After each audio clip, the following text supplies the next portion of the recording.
Firefighters are battling a huge fire on Newhall Street. News 8's Allie Reed first on the scene and is live in Hamden this morning with the details for us. Good morning, Allie. Good morning, guys. As you can see behind me, it's quite a scene here. Firefighters from both Hamden and New Haven got to the scene about 3:30. We were here just shortly after that. A house just down the street at 400 Newhall, which is right on the New Haven-Hamden border, was engulfed in flames. It is now totally destroyed. The two houses next to it were pretty badly damaged as well. Fire did reach both of those homes. One neighbor who lives across the street says the fire woke him up early this morning when he heard loud popping noises, and he said it was quite the sight when he came around the corner and saw the house fully engulfed in flames. There were neighbors on both sides of the house. The house that did catch on fire itself was vacant. The fire chief says nobody was living there at the time, but neighbors were on either side. All the neighbors have been evacuated.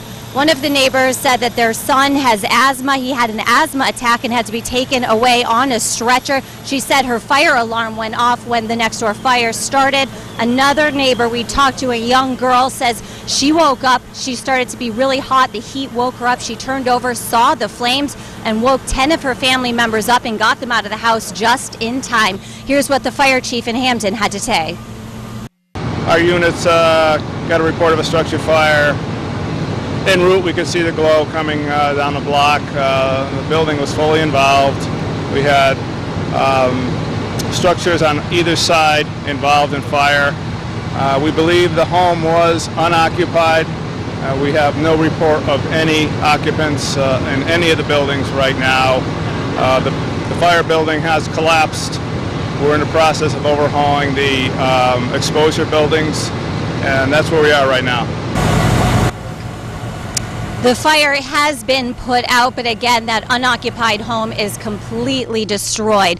Now, we talked to the fire chief. There sounds to be something suspicious about this. He won't comment, but one neighbor did tell us that firefighters were called to the scene, which the Hamden fire chief did confirm, to a fire at the same house yesterday. He said it was a small fire that New Haven firefighters put out, but then again, they were called to the scene today, same house that was destroyed. So fire marshals are coming to the scene to check that out. The neighbors are on the sidewalks. They can't go into their homes. The fire chief told us that the Red Cross is on its way to help figure out a place for them to go. Reporting live in Hamden, Allie Reed, News 8.